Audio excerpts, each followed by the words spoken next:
Hello again, my friends, and you are my friends, and welcome to your Wednesday's Talking Town. It's Hump Day, and the weekend's a day earlier this week because obviously Town play on the Friday evening against Derby. That is the fixture we are ultimately here to talk about. We'll, of course, look back on last night's Papa John's Pizza Cup trophy, defeat, but a group win and progression to the next round. Before we go any further, I want to give my heartfelt thoughts and wishes to Colin. Colin, I hope you are doing really well, my man. I hope you're over the little incident that you had last night where you felt unwell. And I know that you wanted to say a huge thank you to Matt Stannard, Adi Croucher, and Helen for their wonderful help in getting you back on your feet last night. So, Colin, we are thinking of you. We love you, and we can't wait to have you back on the platform, giving us those all fantastic GOAT opinions that you can, and of course dressed in the dressing gown of dreams. Now that's done, Colin. Hope you're smiling at home watching the show. Let's get cracking with it. We've got Matt Stannard making a joke in the chat about second yellow card for simulation. Is that one of the worst decisions you're possibly ever going to see on a football field? I'd love to know what you felt. Because he says, had a weird day today. Went to Tesco's and had my legs taken out with a trolley collector. Then the store manager asked me to leave. And everyone asked, like, what's wrong, Matt? And he goes, second yellow cards. Something about simulation. Oh, boom, boom, as Basil Brush would say. Lee Brown's here. Adi's here. Keith, sending good wishes to Colin. Hope he's feeling better. Absolutely. Gino, is it true Tom Daly is joining Town as the new diving coach? Well, if that was a dive last night, it was a bloody good one. So perhaps so. Kevin Keith, I might go to Bratton on Saturday, qualify for a £25 FA Cup ticket. Of course, no game on the Saturday means that is a possibility. A bit far, Kevin, sorry. But you know, you could do. Keith, been thinking of Collins who was poorly. He may not know me, but is a huge part of the TT family. He really is. And as I said, we absolutely love him. So we have got Prediction League. We have got ticket giveaway. 27 people in the Wheel of Dreams for the giveaway to the ticket to see Derby play Ipswich Town at Portman Road this Friday. We've got various other talking points, but first of all, I want to set a like target for the show. Let's go for 100 likes on this video. So if you're watching on YouTube, hit the thumbs up button. If you're watching on Facebook, hit the like button. On 100 thumbs up, 100 likes. Let's get smashing it. Let's get really telling people that Talking Town brings the goodness. And we also have a free prediction league put together by Matt Stannard. Four or five fixtures? There are Town Derby, of course, which I've gone for a 2-1 Town win. Sheffield United versus Norwich, I've gone 2-1.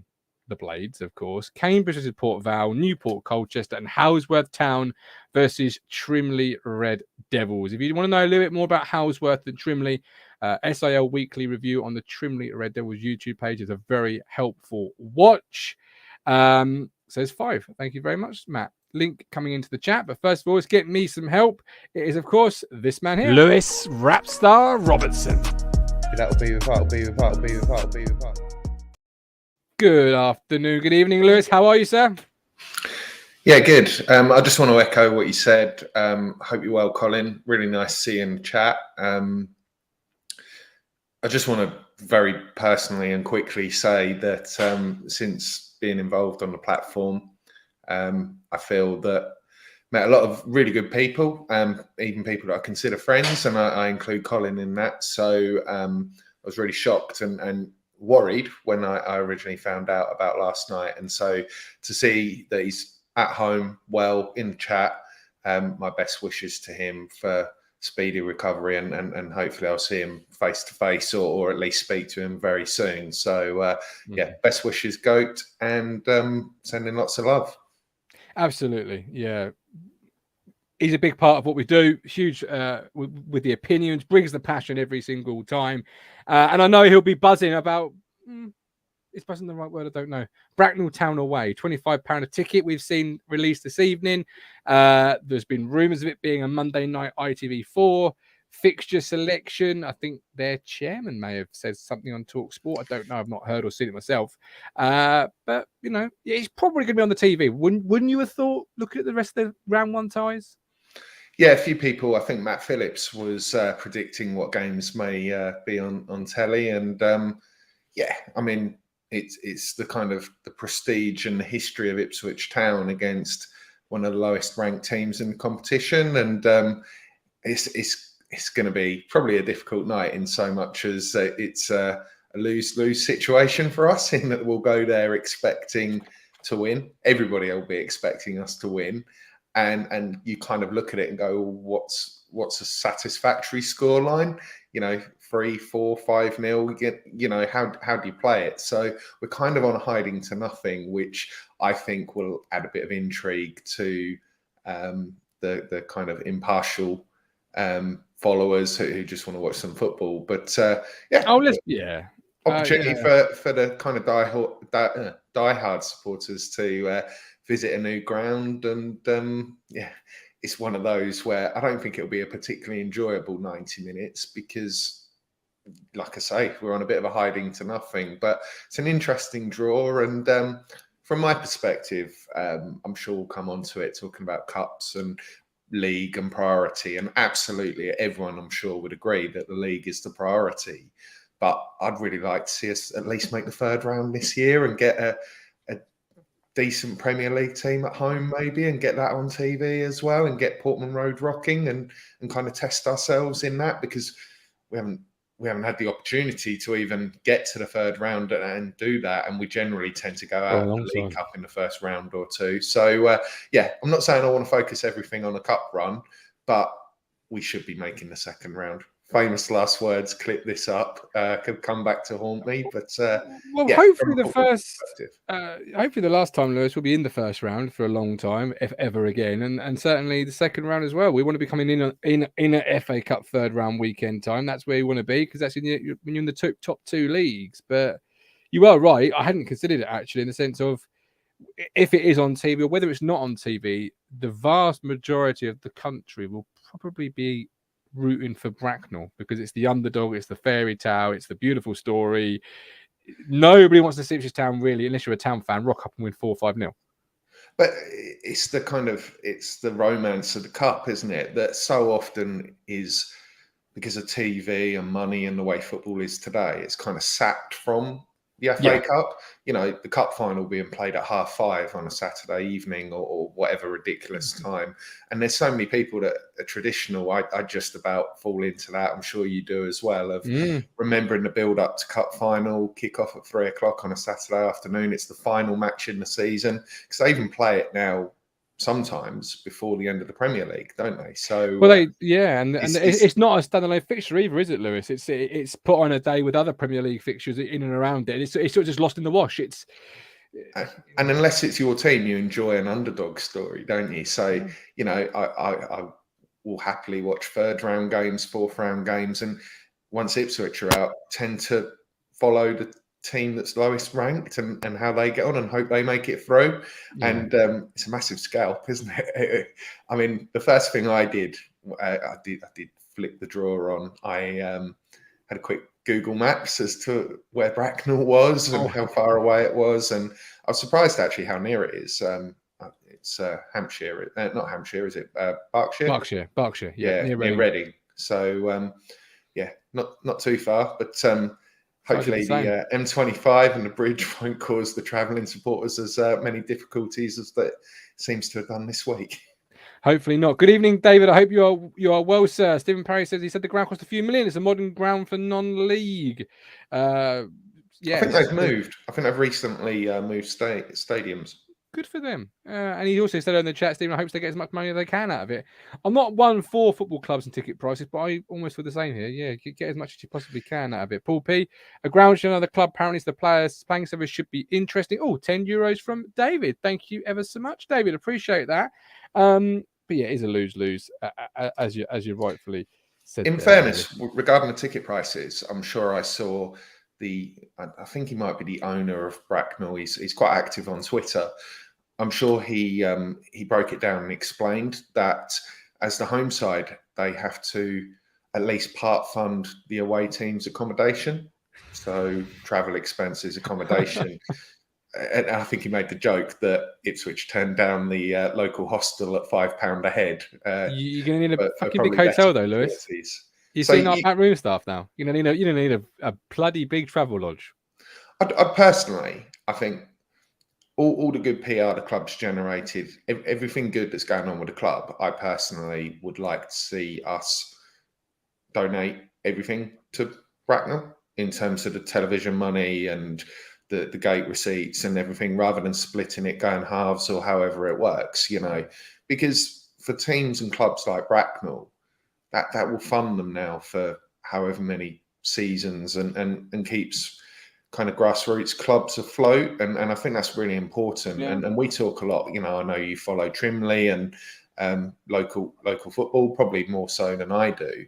I think that's really important, and I think we've got an opportunity there to do something that's really positive to help a club, because hopefully, all being well, we'll win the game. We'll go on. We'll get prize money and so on and so forth.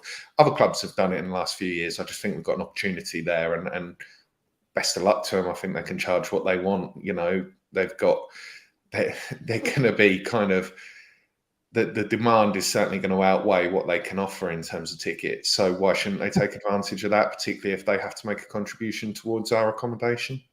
Very true. Yeah, absolutely true. I was surprised that they had to do that, but I suppose it's one of those things. And our backroom staff, judging by the picture alone, is pretty significant in size. On Monday's show, we of course have two features. We have the Monday Funny, take us out of the slump that is known as Monday, where we show you something across the internet that's caught our attention for a funny reason. If you've got something this week, submit it via email or send it a link to the social media accounts. The email is homedressroom89@gmail.com. Can be anything that you found funny across the internet. I don't tend to get political, but with the way things are going, it's a struggle sometimes not to get that out there alone. I did vote for this show, by the way, even though it is my policy. We also have Overreaction Monday, which was quite fun this week because Owen said Erling Haaland is overrated. That was his Overreaction Monday comment. If you've got an overreaction on Monday, if you're sitting at your desk, if you're sitting there after the game over a weekend or seen anything over the weekend that you want to overreact to on the Monday, can be good overreaction, can be a bad overreaction, whatever it might be, it's your chance to be just make a wildly speculative narrative to fit whatever may have happened over the weekend. But you won't get any funnier than this. No Filter Yorkshire v Vicky Henderson. With hindsight, I wish I'd joined you in the Jaeger bombs because that match was shit. Hello, Vicky. Hello. Hey, your voice is returned. It sounds good. Yeah. Almost. It's getting there. There. Good. You've had obviously a bit of, what is it, laryngitis? I get pharyngitis all the time, but yeah, it's been a while now. So how are you feeling yourself? Feeling good? Yeah, all good. A lot better than what Colin is, apparently. Get better soon, Colin. Absolutely. That he's had some ECGs, Vicky. Don't be blowing kisses across the screen to the fella. Good Lord. AD Cracknell. The Blackpool game is played at Sandhurst and Town beat them. Will our fans be giving them a passing out parade? AD's here all week. Good old AD. We do love you. We really do. So, Vicky, we mentioned funny. Let's jump straight to it. Have you seen anything more hilarious than the red card last night? No. Absolutely not. What a fucking shocker that was, honestly. I have watched it now. It must be 100 times because I'm just hoping every time I watch it that something will jump out at me to say, yeah, that was a red card or a yellow card. And there's nothing. He took his legs. I don't know what to say. I've showed it to loads of people today, and bearing in mind that I live in an area that there are no Ipswich supporters whatsoever, so I'm a loner down here, and they're all neutral, and they all said that was a shocker. Shocker's putting it politely, Vicky. I appreciate you holding back on our account. You don't normally do that on the platform, but it was more than. I don't think I've seen a more ridiculous decision, Lewis. It's terrible. I did read. Was it his second game? Football League game? I know it wasn't Football League, it was the Cup, but he didn't even have his view obscured. He was in a decent position, and far too often it's easy to criticise refs. allegedly it balances itself out over the season, but we're certainly in lieu of some decisions at some point. But I think it's sometimes the arrogance of officials in that he could have given himself a minute or 30 seconds to just consider it, but he was straight over with the second yellow and then the red. And I just think give yourself a moment. You don't have the luxury of VAR. Even if you're in doubt, you cannot give a second yellow. And as Vic has rightly said, it was a foul. He got clipped. He got his ankles taken away in the area. Even the Cambridge manager, Mark Bonner, came out after the game and said it was a blatant penalty. And if it had happened to his team, he'd be absolutely fuming. As it is, it's a competition that, yes, it would be nice if we can get to Wembley. Completely support and endorse that. But the league is the most important thing. Now, whilst it didn't do us any damage in terms of we still won the group, and all being well, it won't do any damage because Kyle Edwards won't be suspended for Friday night. It's only for that competition. Probably quite a few of the players had to exert more energy than would have normally been the case. And I haven't seen the running stats because they were playing with 10 men for an hour or 70 minutes. And so that would have taken that little bit more out of them. Now, I know that Kieran McKenna made quite a few subs at halftime.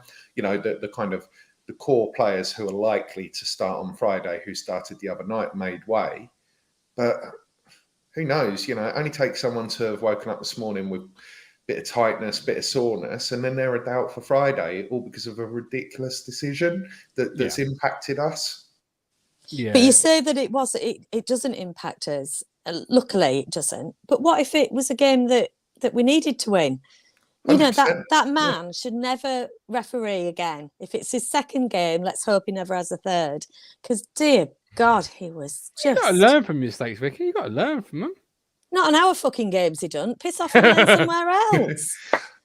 But there is that approach to it, isn't there? It's that arrogance of you know, the way Wave, Kieran McKenna are away. And I know that there's laws in place to prevent managers from going over and talking to officials at certain times. But, you know, like I say, the decision is the decision, but give yourself a moment, give yourself time and consider that this is a player's second yellow, you know, and then you see some of the decisions that were made in certain other league games recently that haven't gone our way. And it just is really frustrating, isn't it? And as Vic rightly said, decisions like that can cost you. You know, you think back to that Barnsley game when Harness had a perfectly good goal disallowed, and that cost us 2 points. And you think about those 2 points in the context of the league table at the moment. I think we're what, point ahead of Sheffield Wednesday?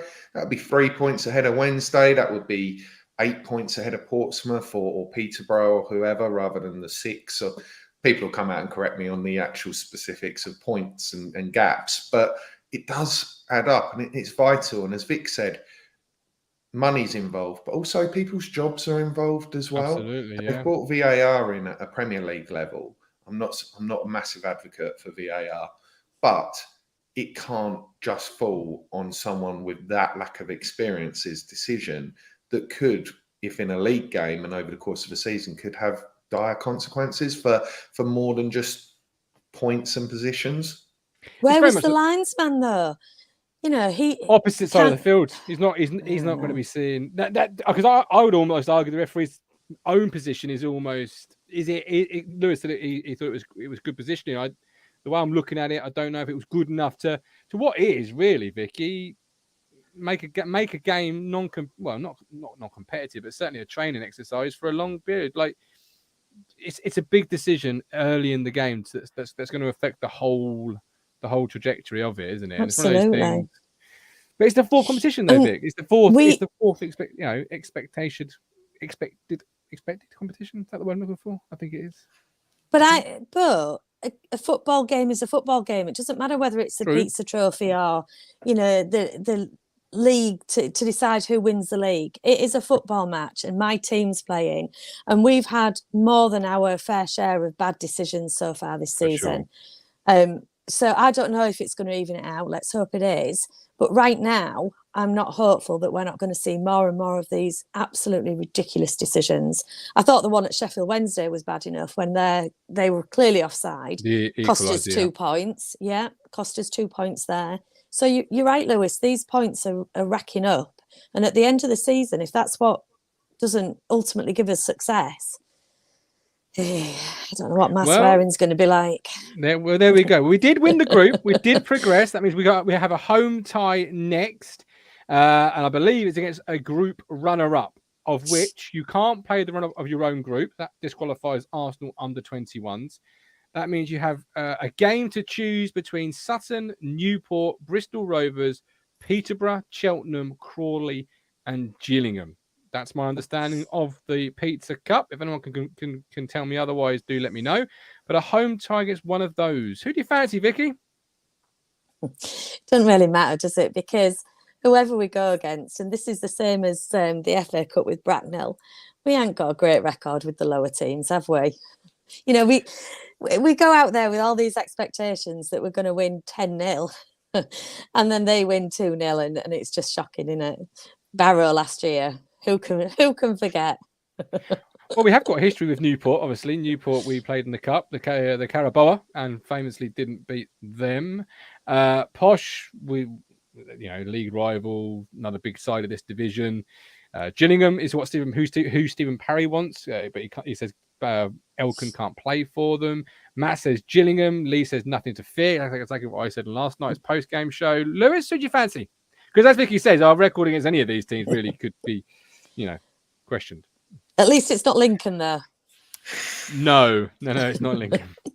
I'm not overly bothered, but I'd go Peterborough. Oh, okay. Why? Fairly local. We'd be at home. I think they have a fair few, not loads, but if we get Newport at home midweek, you're going to get 20, 30 Newport supporters. Whereas probably with Peterborough, you get a couple of hundred. They're not particularly great away from home. And they're a decent club that could be a challenge were we to draw them later on in the competition away. So I'd rather play them at home, get them knocked out, full steam ahead to Wembley. Obviously, you would expect a tie like that to be placed on TV, wouldn't you? Correct. I think they're all on iFollow, aren't they? I don't think they actually have a game selected for TV for the Pizza Cup. There is no Pizza Cup, Sky or BT later rounds, because I know as they gear towards Wembley, they're going to want to start to obviously. The only thing that might influence that is the World Cup, and obviously Sky aren't going to have any of the World Cup games because they'll be on terrestrial. So right. I don't know. They may well play. I don't know what the date of the next round is. So because the Wembley finals on TV, isn't it? I'm right. The Wembley finals on TV, but for example, last night you could watch Championship games on Sky or Premier League on Amazon Prime. So yeah, but they're not going to be going on closer you get and everything. Yeah, and that's what I mean. If it's in a month's time, then all the World Cup. It doesn't count until it counts, Lewis. You know that. It doesn't count until it counts. It doesn't count until they can't show you Leeds versus Aston Villa for the 433rd time. God. I know, or whatever it was. I think Aston Villa have been on Sky for the last 5 games they've played, and they are one of the most tedious teams to watch. Obviously, Gerrard's got the sack, so I'm hoping. Has he got the sack? Yeah, he got sacked yesterday. So, well, Gerrard did he really? Yeah. Really? Poor old Pochettino was rumoured. Yeah, but...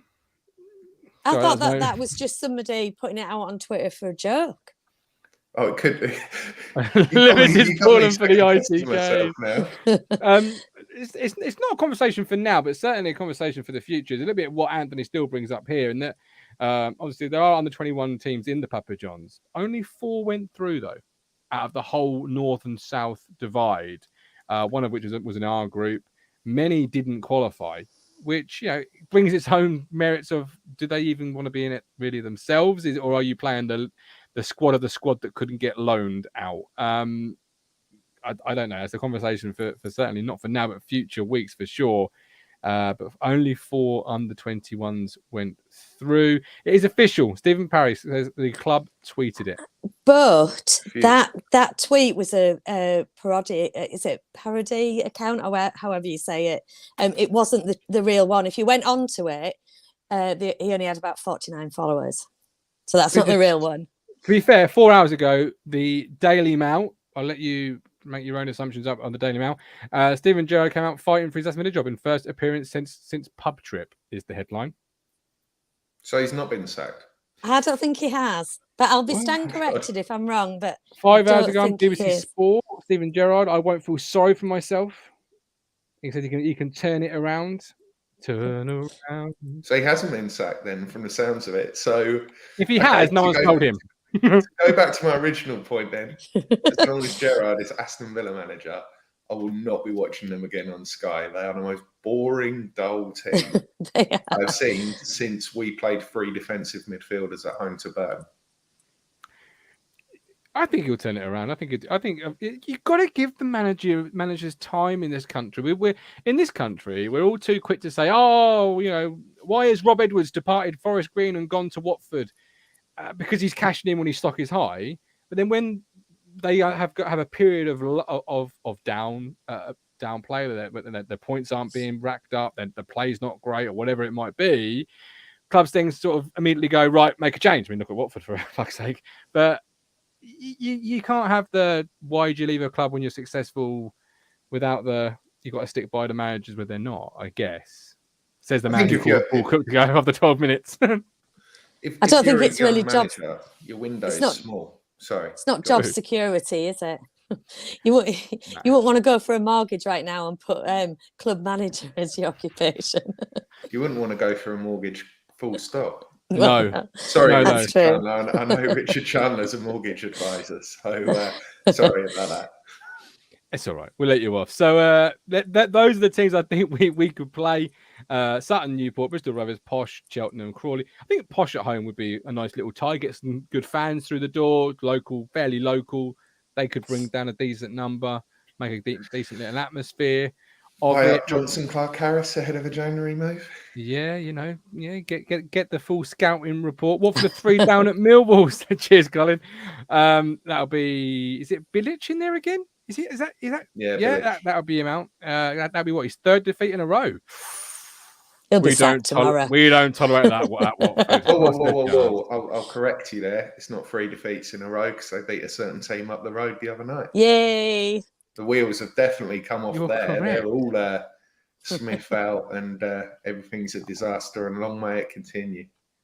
The tide is turning. We will be. Didn't I see something today where one of the fans or some of the fans wanted McKenna? Me chuckle. Yeah, no, they got more chance of Paul Lambert. Yes, Paul Lambert. He can go there. Yeah, he's in their Hall of Fame. He'd fit in well. They tweeted out a famous moment of their club's history today. I don't know if anyone noticed that or saw that. Have they got one? The famous one in Bayern Munich. They tweeted that one. Yeah, you know that one. The one they won. They went past Bayern Munich. They went on to the next round, and they went. Oh well, no, they didn't win it, did they? Then they went home. Yes, they were participants in that competition, whereas Colin has seen us win that competition. So we'll say no more. Moving it on to Derby at Friday night. God, I'm all cocked to hoot this week. It's like all coming from every single different direction. We got Papa John's last night, got Derby on the Friday night. I don't know what's going on. If I'm coming or going, got Port Vale on the Tuesday. We're doing the away day guide tomorrow night. Lots and lots going on. Should we look at the league table before we sort of jump into the Derby conversation? Because obviously that will give us a good indication of what we're sort of up against or not up against. Paul Warne now in charge at Derby. You may know him from famous teams like Rotherham last year. They didn't run away with the division. Plymouth in first, obviously, with 34. We're in second with 30. Derby, a top 10 side. They're in 9th with 20. Win on Friday could obviously put them in the playoff positions ahead of the remaining teams playing. A win for us will put us a point behind Plymouth, breathing down their neck, and of course add the pressure to Wednesday, who play the day after. So that's the league table. Nice and cushy after 14 games. Richard Keogh's old side is Derby County. Man of the match last night by many fans. Does he play for you Friday night, Vicky? No, I don't think so. Sub maybe, but no, not to start. No? Okay. Sub maybe, but not to start. He earned the man of the match award, though, from many different people last night, Lewis, in what was the glorified training game. Is his old club. Mick McCarthy would often subscribe to them.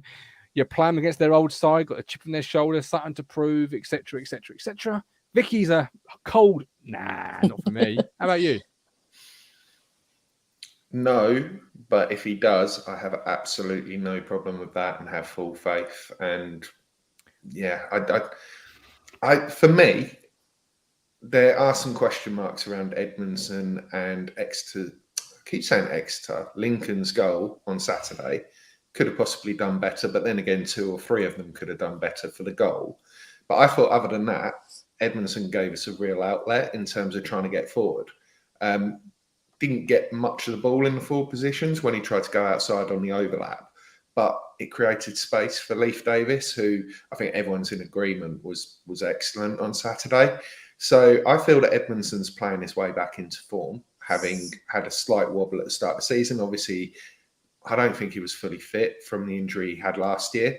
I think we need to continue with Edmondson. And for me, at the moment, Wolf and Edmondson would be the pairing. But like I say, Keogh, by all accounts, I spoke to Colin after the Morecambe game. Keogh was organising, he was gritty, dug in. And then again last night, I don't think Keogh can do any more at the moment. But I also think for now, I'd be sticking with Wolfenden and Edmondson. Yeah, love that. 20 euros from David in the chat. David, thank you very much. It's very incredibly generous of you. Really appreciate that. Craig says, Vicky, Keogh may not have the pace, but his positioning is better than our other central defenders. Lewis wants to go with Edmondson and Wolfenden the same as you do. What gives you the confidence in that combination over a Keogh or a Wolfie, or a Keogh and an Edmondson? I'm not saying Keogh's done anything wrong. He hasn't. I think it'll be a different type of match, though, than it was against Lincoln. I think Derby will probably be up for a bit of a fight more than Lincoln were. They parked the bus. And because of that, I think that Edmondson has a bit more pace, younger legs, that type of thing. And the pairing with Wolfie, I think it would do better against Derby. Oh, yeah. No, and this is the luxury of it, isn't it? I don't necessarily think there's a bad decision to be made here. It's just what Derby present as as an outlet, and who knows, under Warren they've got a little bit of pace now with the striker. Obviously, Collins is suspended, I believe. They've had to bring in a striker from off the bench, not bring him in obviously from the market. But from what I saw at the weekend, in terms of highlights, the lad's got a bit of pace. And maybe it's not a game, Lewis, for Keogh. Maybe it's a game for the younger legs, shall we say? Difficult one, because I agree with Craig from Portsmouth that Keogh's brain will get him in the right position. He reads the game, he'll mop up, and he would have faced pace last season in Championship when he played 35, 40 odd games for Blackpool. So I'm not overly concerned about the pace Derby may possess in attack if he's playing. The way I look at it is, if you look at the season overall, there are players that have enough credit in the bank to have the opportunity to put last Saturday right. And what I mean by that is I was quite vocal after the game or on social media.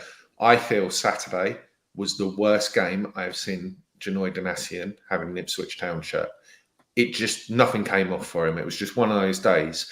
Now, you could almost go to a back three and play Edmondson, Wolfenden and Keogh and take JD out of the team.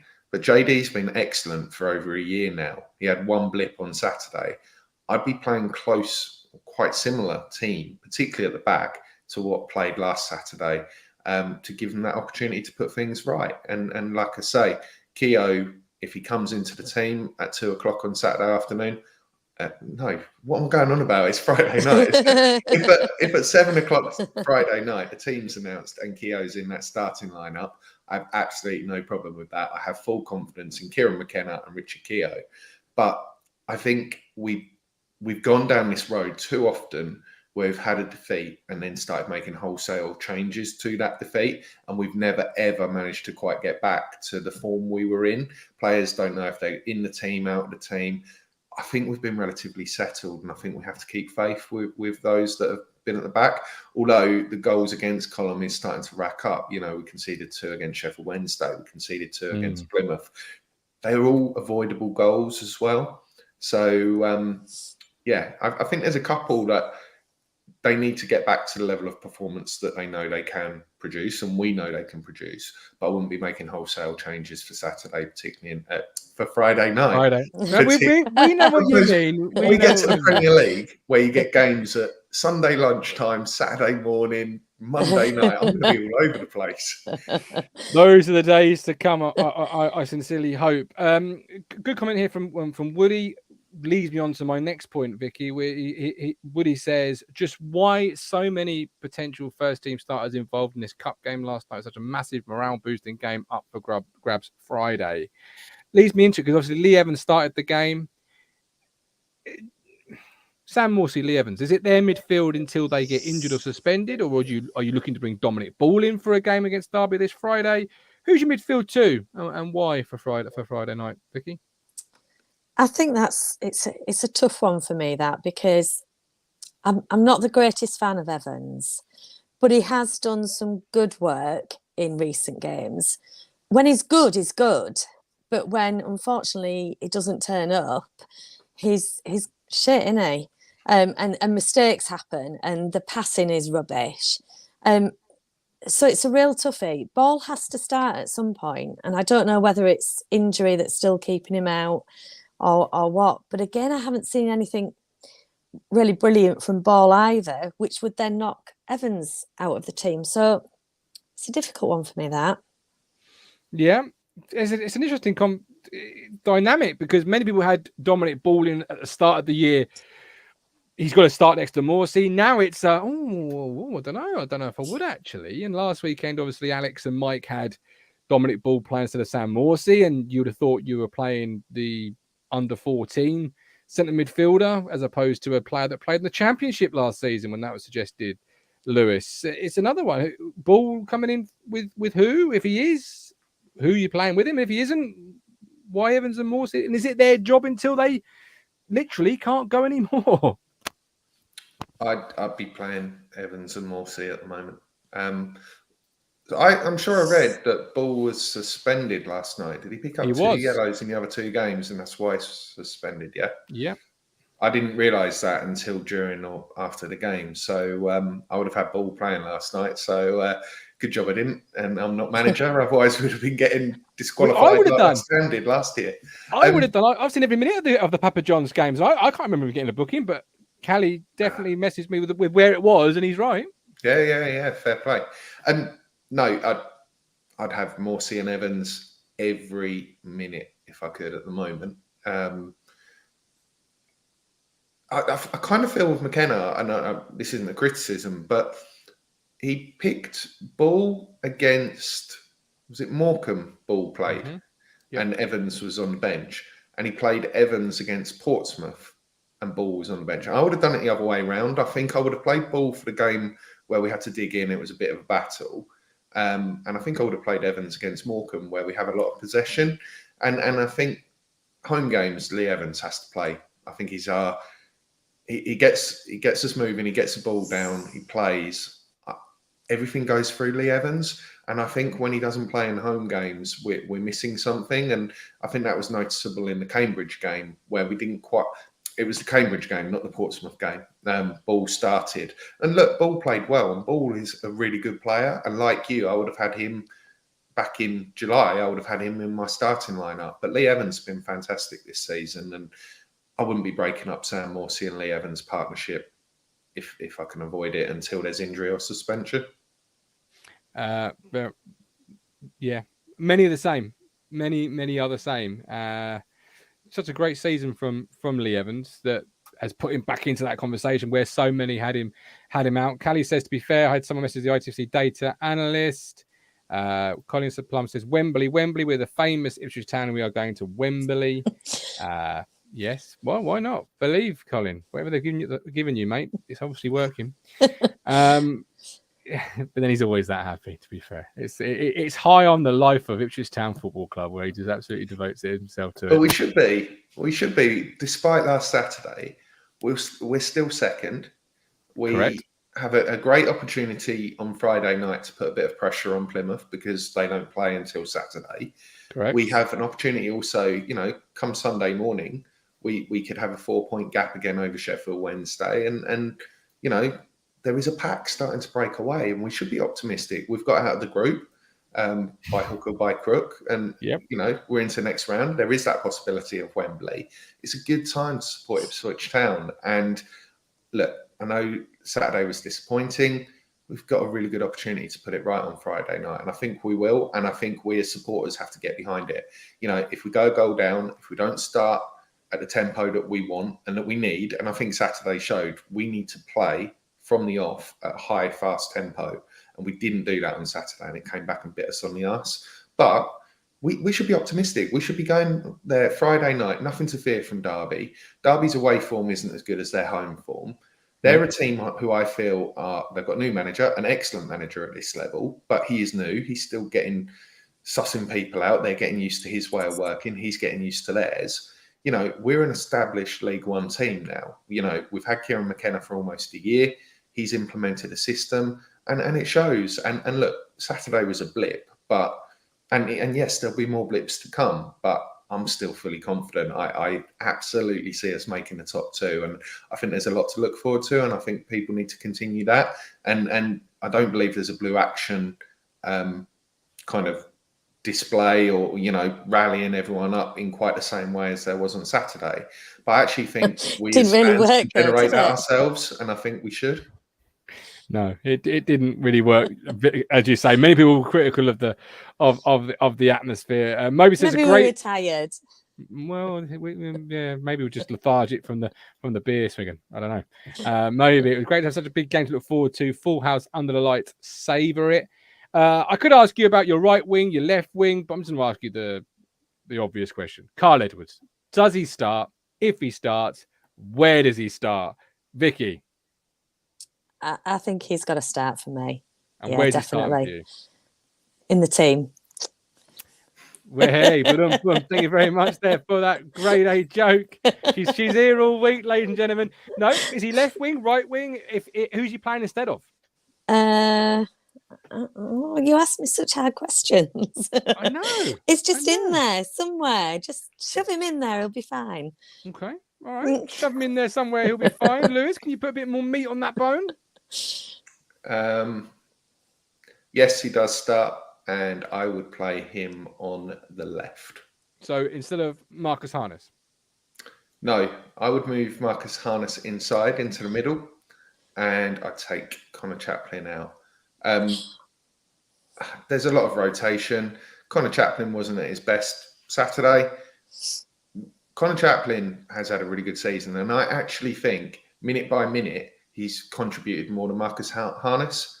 But I want to see a bit more of Harness in the middle, and I think Carl Edwards deserves his start on the left. So I'd keep Burns on the right. I would play Marcus Harness in the middle. I'd play Carl Edwards on the left, because even Saturday when he came on, he looked to beat a man. He gave us something different, and I think he's going to be chomping at the bit after last night as well, isn't he? As frustrated as we are, I think how he must feel. He's worked his way. He'll be fired up.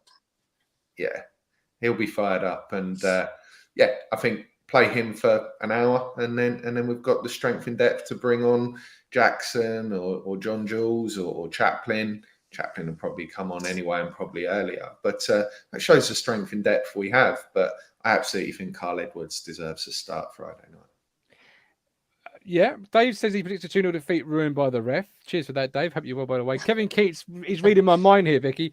He put, Gov hates that. And I'm going to be honest, I do hate that. Connor Chaplin's our top goal scorer. He scored 6 goals. He is until somebody else decides to make themselves the man. The goals flow through at Portman Road. I would play Connor Chaplin if he was 50-50, needed a fitness test. For me too. It's Chaplin in the centre, and we maybe got Edwards or Burns at either side, or Edwards and Harness, or Jackson and Edwards. But Chaplin for me, as opposed to Lewis, he starts for me. Does he start for you? And if so, then where does Edwards fit more a bit in the team for you? Chaplin definitely starts for me. He does for you. Yeah, definitely. I know he's maybe not been as present the last couple of games, but I think that's because of the opposition and how they've played. Hasn't really been flowing football, has it? Even though we wanted it to be, the two oppositions just have not let us play that way. So I maintain that I think Derby will be completely different, and definitely Chaplin starts for me. That's not to say, Lewis, that Marcus Harness is not the man with a 2.0, because he's got 4 goals to Connor Chaplin's 6 in the league, and he's breathing down Connor Chaplin's neck. He's got a shot accuracy of 75%, a goal conversion of 33%, both much higher than Connor Chaplin's conversion and accuracy. But Connor Chaplin's still your top goal scorer. Like, if he was a centre forward, would you be considered dropping your centre forward if he was a top goal scorer? But it's not dropping. I don't consider it as dropping. So not I don't playing. Then we'll change the the way we say it. They're not. But playing. I don't look at Friday night's game and say if Chaplin starts on the bench, that is him dropped, or even that is him rested. With the 5 subs now, any attacking player, particularly in our side, is going to get minutes on the pitch. It's just how and at what stage of the game they get those minutes on the pitch. True. So if you take Saturday, for example, and I completely agree, Connor Chaplin is probably our best finisher at the club. I love Connor Chaplin as much as everybody else. However, Connor Chaplin did a lot of work on Saturday that didn't come off. Now, that's not all down to him. We were slow to get out the blocks on Saturday. It was a bit stodgy. It was a bit turgid for the first the whole of the first half, really, particularly the first half an hour. And so by that point, when we made the changes, yes, we brought Jackson on. Jackson got in behind them a couple of times, but his final ball again wasn't quite on it, and so on. I just look at it and think, because Connor Chaplin is one of our best finishers at the club, we start with Harness, we grind them down, we keep the ball, we make Derby work, we keep possession. Our possession stats are really high. And then for the last half an hour, 35 minutes, Chaplin comes on, he can exploit those spaces. He's probably going to get more chances in the last 35 minutes on Friday night than he would for the first 60. So that's my way of looking at it. It's not dropping players anymore. We aren't dropping anybody. It's a case of horses for courses for certain games, but also for certain moments within a game. And I tell you what, if Connor Chaplin had been coming off the bench fresh on Saturday for the last 25 minutes, I guarantee he would have got himself in a position and put one of those chances away. But he'd done his work in the first hour, and we don't have finishers of the calibre of Connor Chaplin to be able to come on, as was proven on Saturday. Love those comments. Love those. So it's not a dropping.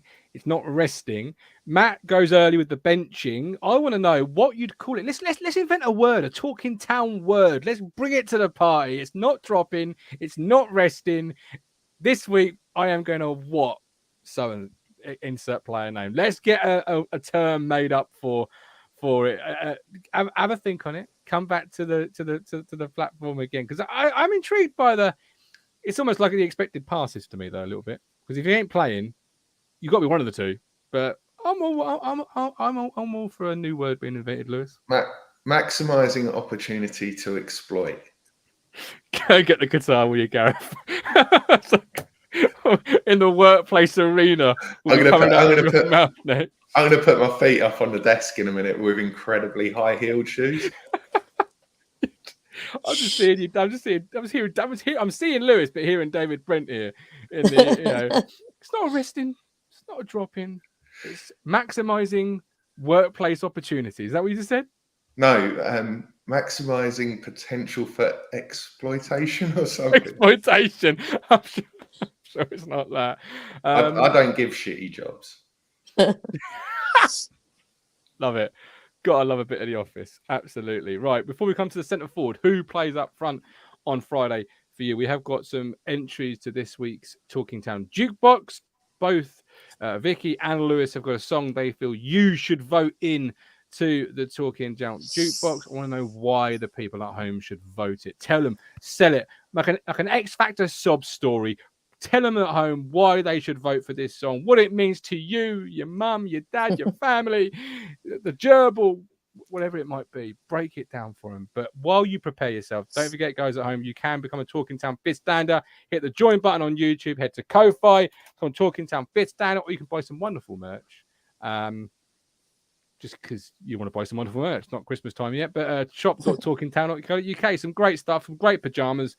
Didn't start life as pajamas, but then I think the greatest of pajamas don't start life as pajamas. That's just my opinion. Convince me otherwise. Vicky, your song, please. What is it and why should they vote for it? So I gave this a lot of thought and I came up with two. I have got a winner, but let me just tell you my two. So it was between Shawn Mendes with Nervous, because there is a little bit of nerves going into that game on Friday. It's not a must-win game, but, you know, if we don't win, then teams around us will, well, Sheffield Wednesday could go above us if they win, and that gap goes a little bit more from Plymouth. So, yeah, a little bit of nerves. Okay. But that was me being a little bit pessimistic, which I've been told off on this platform before. So I thought I'm going to go with something a little bit more upbeat and a little bit more positive. And I've gone for Taylor Swift, Shake It Off. Ooh, I like that. We've shaken off last week and we're into a new week now. That is one of my guilty pleasures. And 80 says 6 likes. Come on, guys, 100 like target. Hit the like button. That costs nothing. That is free to do. Hit the like button. Thumbs up this show. Okay, Taylor Swift, Shake It Off. I like it. Lewis. I will say with the Taylor Swift one, the video is better than the song, but I'll leave it at that. Just shake it off, Vicky. I had two. I also had two. First one, I thought Men in Black after last night, but referees don't wear black anyway. No. And we're not going to allow it to become an issue because we won't need the referees' help. We're going to go at Derby from the first minute. And so I've gone for Bon Jovi and Keep the Faith, because I think we need to keep the faith. McKenna needs to keep the faith as well in terms of sticking to what we've been doing. I have no doubt he will, because he's a good coach and he's reflecting, he's analysing all the time. He's not panicking. And he pretty much said that after the Exeter game. We're going to have blips in the road. So I think we all just need to keep the faith. I'm not a massive Bon Jovi fan, but yeah, I think it's a fitting song for Ipswich Town right now. Okay, Bon Jovi, Keep the Faith, Sean, and you got Taylor Swift, Shake It Off. You can vote in the chat right now, live poll. We've already got an early contender to go in, an early runaway winner. Could it be? I don't know. Can Vicky come back on this one? It's 22% to 78% at the moment. I do think Taylor Swift needs a bit more love than that, ladies and gentlemen. Me too. Get voting. While you vote on that, and before we come to centre forward and score predictions, we have got the small matter of a number to draw out of our little wheel. This is, of course, tickets for the Derby game. Cruncher's tickets that he gives away. 27 people have gone into the draw for these. So I've just got to click the button. One number I am told to withdraw. I don't know who is who. I just have 1 to 27 and Cruncher has the names associated with each number. And the winner is number 23. Number 23 is the winner of the Derby County giveaway run by the Cruncher. I've just messaged him that. He will get in contact with you because I have absolutely zero idea who's in it. On the song front, Moby's made a really good point as well about Men in Black, because obviously we're wearing the black kit. Of course. Yeah, exactly. Too late. You've missed your chance now, son. I would have been a cracker. You had it. Or an Ed Sheeran, Bad Habits, or no bad habits from us. We'll be all right. no, I Keep the mean faith. more from referees, really. Bad habits of True. actually just not getting things right. God, we need some Will music. I will look into that. Will music. They've cut my budget, Matt, on account of the cost of living crisis. Everything costs extra with bells and whistle on it. So I'll do my best for next time. I do promise. Sorry about that. Right, up front, striker. Who is our goal scorer, striker, target man, whatever it may be? Who is going to lead the line for us on Friday night for you, Vicky? We haven't got an awful lot of choice, have we? Let's Well, you got Dapo, Jackson, John Jules, a wild card, Chaplin maybe up the top. I don't know. It's up to you. Yeah, not a lot of choice. I'll go for Dapo. I think it's made for him. But on the subject of strikers, we really do need one, don't we? Get one in January. Get that checkbook out. Yeah, absolutely. Okay. So you're going to go with Big Fred, obviously against his old manager. Big point to prove. I've got no doubt about that. Why not, Lewis? Yeah, I agree. I'd go Ladapo. I do think from what we've seen, his best work's been on the halfway line. He holds it up. He's big and strong. And look, does work hard as well. But I've just not seen enough of him in the box. He's not putting himself in those areas. And I think every time I come on this show, and I've heard Rich say the same, all his goals for Rotherham were in the 6-yard box. And he showed with that finish against Portsmouth when he came off the bench how clinical he can be. But I'd start with him. But I think, as Vicky says, all of a sudden we are struggling for options. I think Jackson plays a certain role in away games. I don't think he's suited for us playing at home and being on the front foot because there's not enough space in behind for him to exploit. Possibly in the wide areas, as showed on Saturday, but I wouldn't start him through the middle. John Jules, I think, has looked better when he's come on on the left-hand side. Mm-hmm. And Ahadmi, who is a bit of a wild card, is injured at the moment. And I think he's a bit of a project rather than being someone who's ready. So having done the transfer deadline show with Rich the day we signed Ahadmi and we were like, yeah, we've got a great squad, we're all set. I do think we're lacking a physical presence up front and something a bit different all of a sudden. Who's going to score goals at this level? Because I'm not seeing any of our strikers getting 10 goals at the moment, unless you're including Connor Chaplin as a striker, which I'm not, because he generally tends to play in the 10. So completely agree with Vicky. I'd go for Ladapo on Friday night and something to prove against Paul Warne. It's really hard, isn't it? It's great that we have lots of people in the team in different positions that score goals. But wouldn't it just be great if we could have that one person who is clinical in the 6-yard box or getting those goals, who knows where the net is? And I don't think the options that we have at the moment, we can rely on any of them, to be honest. There's too much pressure on the number 10s, as Saturday showed. I know it's easy to say in hindsight, and they've done fantastically well. But if they have an off day, where are our goals coming from? As Saturday showed, Harness wasn't at his clinical best. Chaplin didn't really get a sniff of goal. John Jules didn't really get a sniff. There was one, I think it was already offside, and he missed an absolute sitter. But there weren't clear-cut chances coming the number 10's ways. And what we can't afford is to become predictable in that you stop number 10's from playing, getting chances. You stop Ipswich from scoring. So, we need someone who's just going to batter in round, put the ball in the net. We might not have many chances 0-0 and they pop up and get a goal and they're clinical. We just don't have that, do we, Vicky? No, absolutely not.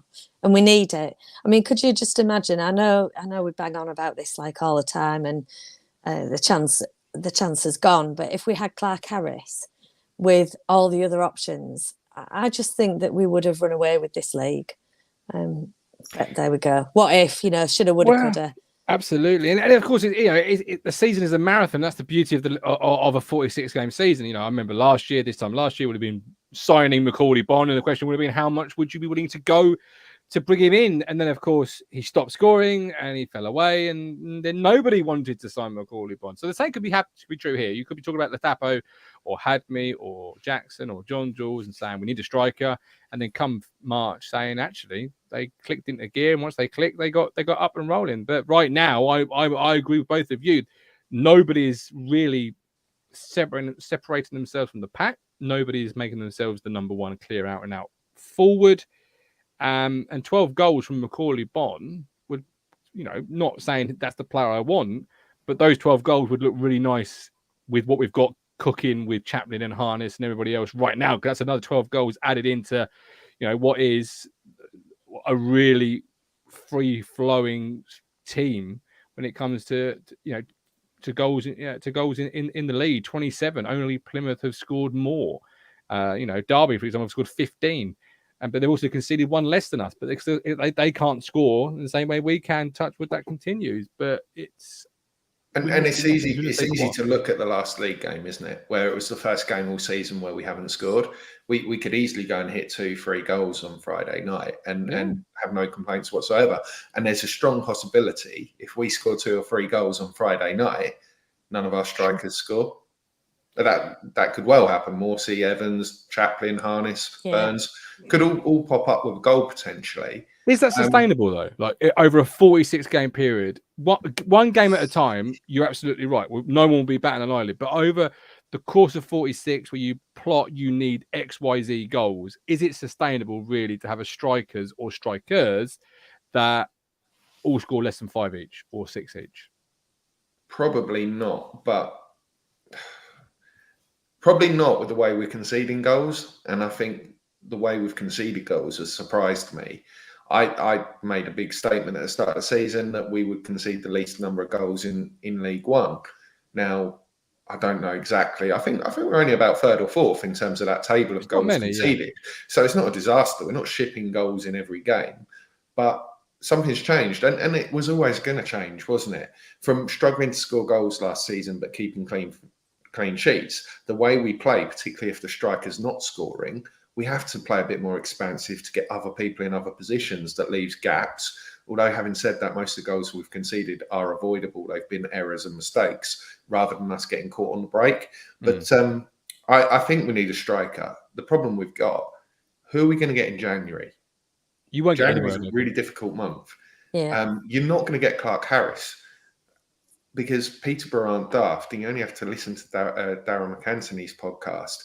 If Clark Harris goes, they're going to be whacking £4, £5, £6 million, regardless of when his contract ends, because they'll know how desperate we are. And for them, a couple more defeats between now and Christmas, they're probably writing off automatic promotion, which means they're going to need everything they've got for a playoff push. And so I just can't see them selling Clark Harris or whatever. I'm only using Clark Harris as an example because personally for me, we're not signing in January.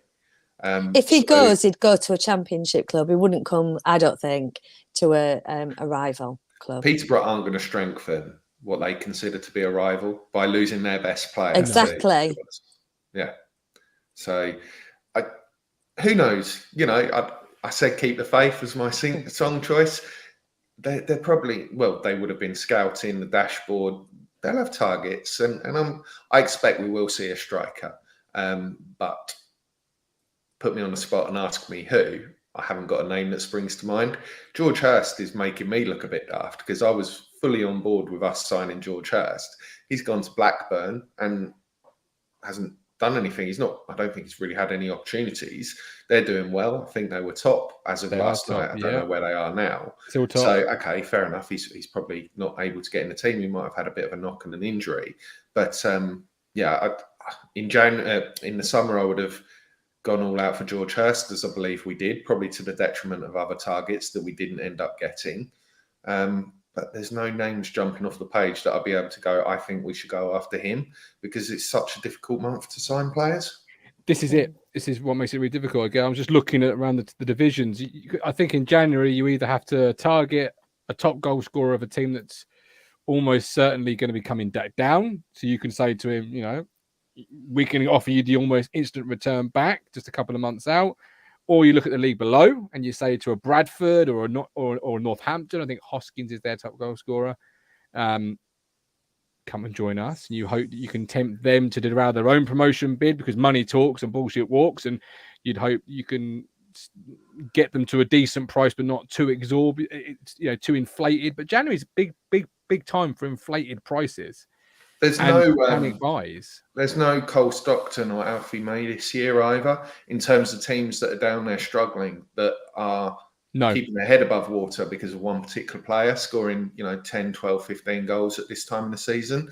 Teams seem to be spreading the goals around. The top scorers charts, Bar Clark Harris, who's way out in front, I believe, although someone may correct me, there's no one really standing out that we could say, okay, they're doing it in League One. They're scoring goals. Their team are 14th when actually they should probably be in the bottom four. We'll go and take their striker.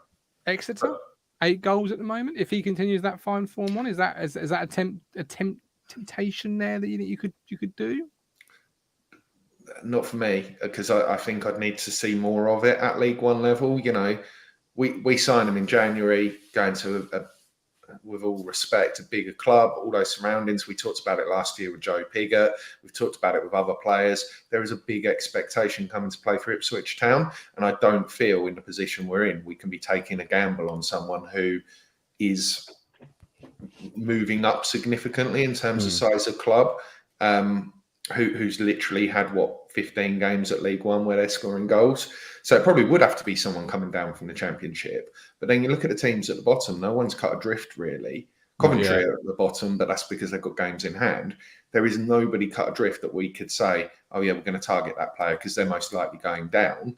So teams aren't going to sell to us because they need their strikers to get them goals that might keep them in the Championship, which is worth a lot more money than playing in League One, as we found over the last couple of years. I said to you before we started the show, Lewis, that I couldn't sleep a wink last night. I could not sleep a wink. I just realised why, because Graham Tate was not in the full-time show chat mentioning Aaron Drennan. He has now mentioned Drennan. I can now sleep easy. Graham, I thank you so much. I'm joking, but honestly, thank you for leaving the Drennan comment. I do look out for it every single show. It makes me laugh like a little boy deep inside. Aaron Drennan.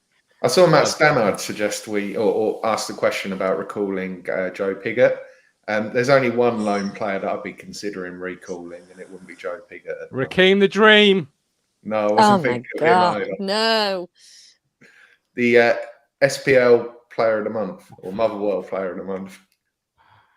Every time I see him play, he looks, no.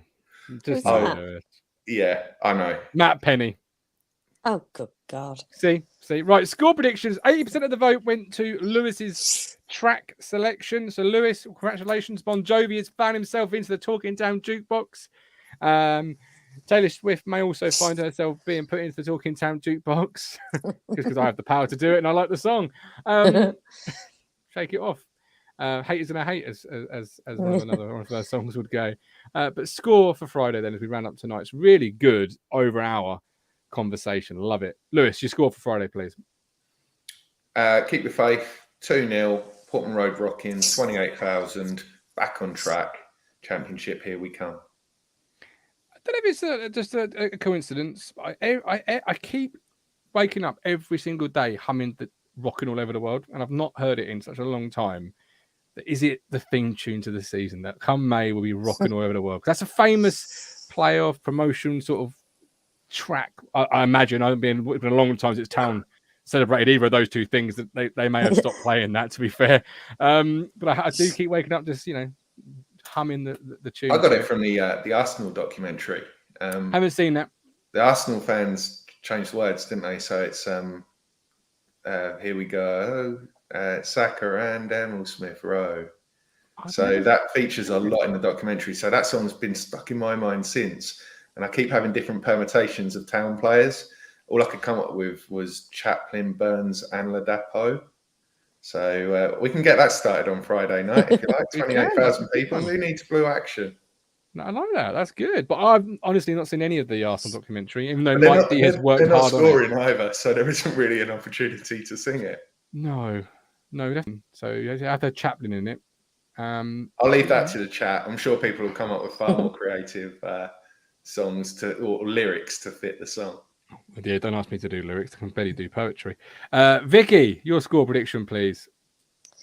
I'm going to go for 2-1 to us. Ooh, love it. Love it. Yeah. Cheeky little 2-1. Why not? Goal scorers? I'm going to go with, I'm going to say Burns and Edwards. Do we sing Burns, Baby Burns? Or is that just too obvious of a song that we haven't sung yet?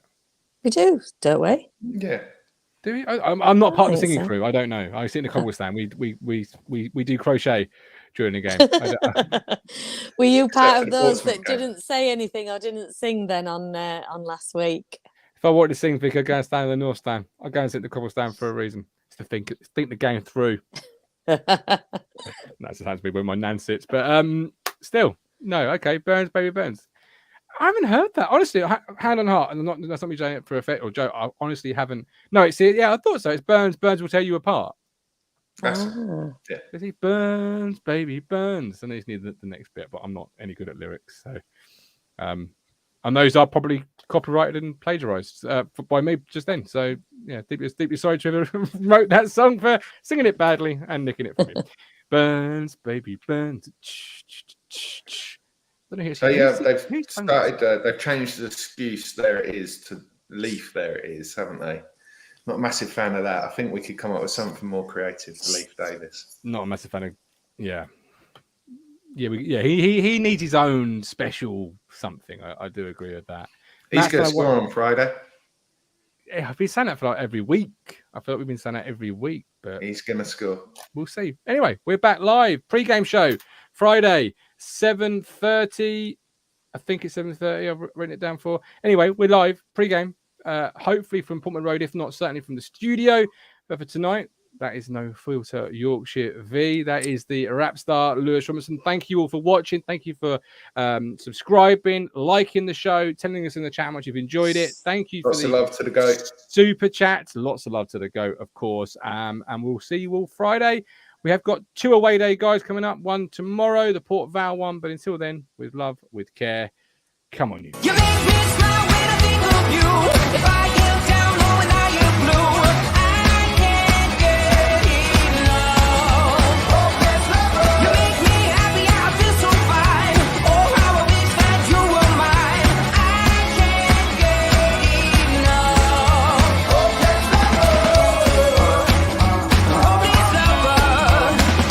I woke up all soaked in sweat, weird chills running down my neck. I felt went crazy from just the thought of you.